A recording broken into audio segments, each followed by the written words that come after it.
உங்க திறமை மேலயும் உழைப்பு மேலயும் நீங்க நம்பிக்கை வைங்க. திறமை இருக்கிறவங்களுக்கு தடையே கிடையாது.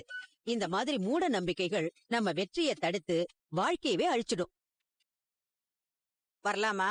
வா விஜயா, இன்னைக்கு ஒரு நல்ல கதை சொன்னேன். நீ கொஞ்ச நேரம் முன்னாடி வந்திருந்தா நான் படிக்கும் போதே நீ கேட்டிருக்கலாம். ஆமா, என் வீட்டு கதையே பெருங்கதையா இருக்கு. இதுல உன் கதையை வேற நான் கேட்கணுமாக்கும்.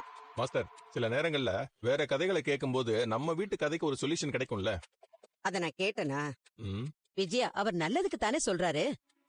நான் உங்ககிட்ட பேசணும்னு வந்தேன். இப்ப நான் பேசலாமா இல்ல நீ கதை சொல்ல போறியா? நான் வேணா கிளம்பட்டுமா? ஏன் கோவப்படுற? வா வந்து உட்கார். ஓகே பாரு, நீங்களும் மாஸ்டர் பேசிட்டு இருங்க, நான் மேல போய் ரெடி பண்ணிட்டு ஓகே இருக்கேன். சிவ், சொல்லு விஜயா. என்னத்த சொல்றது, ராத்திரி பூரா எனக்கு தூக்கமே இல்ல. நைட்டு லேசா ஜுரம் வேற. ஏன் ஜில்லுன்னு ஏதாவது சாப்பிட்டியா? சோறு தண்ணியே எனக்கு இறங்க மாட்டேங்குது. அப்படி ஒரு இடி என் தலையில வந்து இறங்கி இருக்கு. என்ன சொல்ற? சிந்தாமணி சொல்லி என் வீட்டுக்கு ஒரு சாமியாரம்மா வந்திருந்தாங்க. அந்த அம்மா சொன்ன விஷயத்த கேட்டு என் உடம்பெல்லாம் ஆடி போயிடுச்சு. அப்படி என்ன சொன்னாங்க? அந்த மீனா என் வீட்லயே இருக்க கூடாதுன்னு சொல்றாங்க. இத சாமியார் சொன்னாங்களா இல்ல நீ சொல்றியா? இல்ல பார்வதி, அந்த அம்மா தான் சொன்னாங்க. அந்த பூ கட்டுறவ என் வீட்ல இருந்தான்னா நான் பூவும் பொட்டோட இருக்க முடியாதான். என்ன இப்படி பேசுற? உண்மையாதான் சொல்றேன். அவ என் வீட்ல இருந்தா என் தாலி பறிப்போயிடுன்னு அந்த சாமியாரம்மா தான் சொன்னாங்க. ஐயோ, அப்படியா சொன்னாங்க? இதுக்குத்தான் இதெல்லாம் வேண்டான்னு சொன்னேன். மீனாவால உன் தாலிக்கு என்ன ஆக போகுது? முதல்ல நீ இதெல்லாம் நம்பாத. எப்படி நம்பாம இருக்க முடியும்? அவங்க ரொம்ப சக்தி வாய்ந்தவங்க. அவங்க சொல்றதெல்லாம் அப்படியே நடக்குமா? அந்த மீனா என் வீட்ல இருந்தா என் புருஷ உயிருக்கு ஆபத்துன்னு சொன்னாங்க. விஜயா, நானும் சாமிய நம்புவேன், பூஜை எல்லாம் பண்ணுவேன். ஆனா ஒருத்தங்க வீட்ல இருக்கறதால இன்னொருத்தங்க உயிருக்கு ஆபத்துன்னு சொல்றத நான் நம்ப மாட்டேன். அதெல்லாம் மூட நம்பிக்கை. என் வீட்லயே எல்லாரும் அப்படிதான் பேசுறாங்க. ஆனா என்னால அதை அப்படி பார்க்க முடியல. அவங்க சொல்லிட்டு போனதுல இருந்தே எனக்கு படபடன்னு இருக்கு. என் தாலி பாக்கியத்தை நான் காப்பாத்திக்கணும். அதுக்கு நீதான் எனக்கு ஒரு உதவி பண்ணணும். நான் என்ன உதவி பண்ணணும்? நீ என் வீட்டுக்கு வந்து அவர்கிட்ட மீனாவை அவங்க வீட்டுக்கு அனுப்ப சொல்லணும்.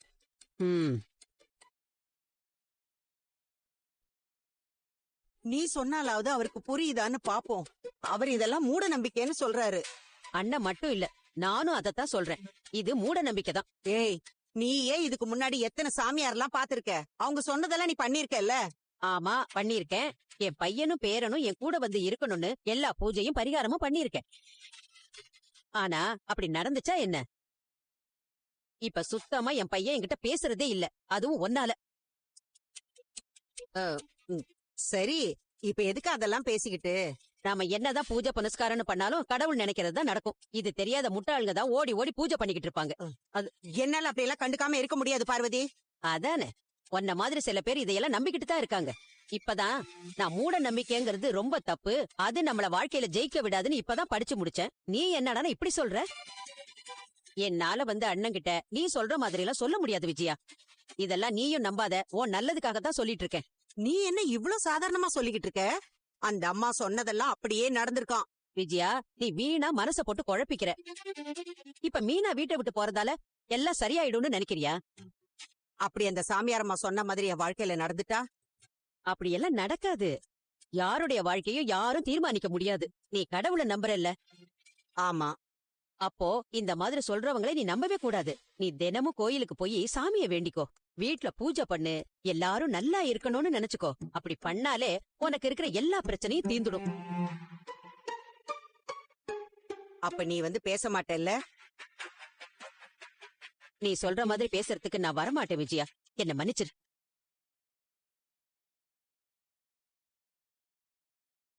நீ ரொம்ப மாறிட்ட பார்வதி. உன்கிட்ட வந்து கேட்டேன் பாரு, என்ன சொல்லணும். நான் கிளம்புறேன். இரு விஜயா, காஃபி போடுற, குடிச்சிட்டு போ. அத நீயே குடிச்சுக்க. விஜயா வந்து நான் கேட்டேன் பாரு, அவங்க நினைக்கிறதெல்லாம் ரொம்ப தப்பு. நீங்க பேசுனதுதான் கரெக்ட். இந்த காலத்துலயும் இதெல்லாம் நம்பிக்கிட்டு இருக்காங்க. இவங்கள மாதிரி ஆளுங்களை எல்லாம் அவ்வளவு சீக்கிரம் திருத்த முடியாது பாரு, நீங்க விடுங்க. இல்ல சிவ், நான் விஜயாவை நினைச்சு கவலைப்படல. பாவம் மீனா ரொம்ப நல்ல பொண்ணு. அவ கல்யாணம் பண்ணி வந்ததுல இருந்து விஜயா மீனாவை ஏதாவது காயப்படுத்திக்கிட்டே இருக்கா. ஆனா ஒண்ணு, விஜயாவை அவளுக்கு வரப்போற பிரச்சனைகள் இருந்து கடைசியா காப்பாத்த போறது முத்துவும் மீனாவும் தான். அது அவளுக்கு புரியல.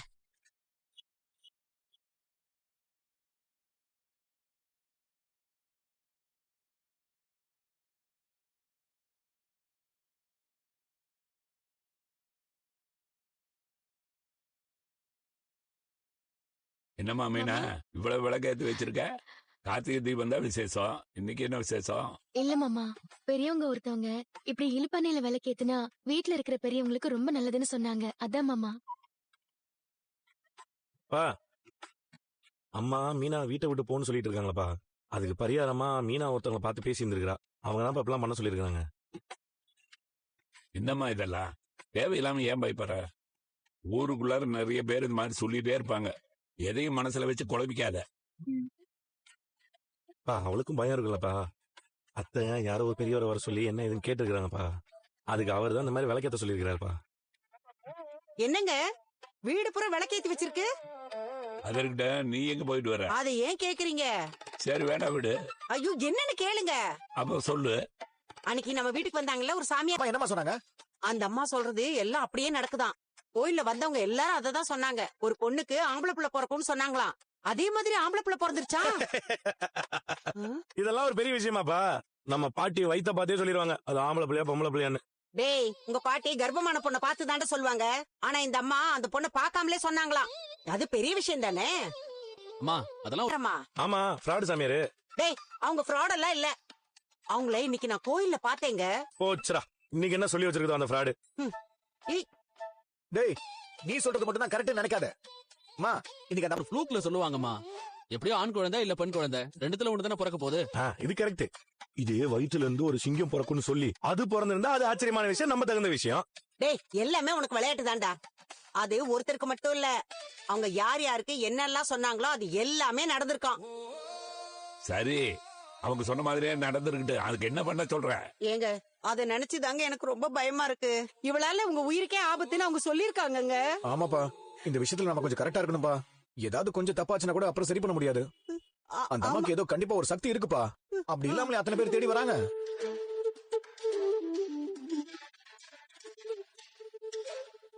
அதனாலதாங்க எனக்கு பயமா இருக்கு.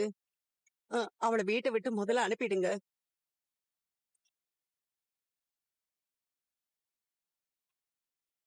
சரி நீ சொன்ன மாதிரியே அனுப்பிச்சிடுறேன்.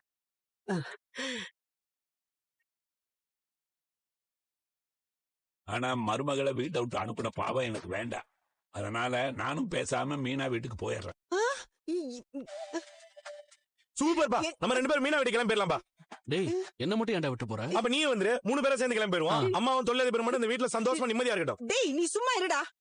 என்னங்க நீங்க இப்படி பேசுறீங்க?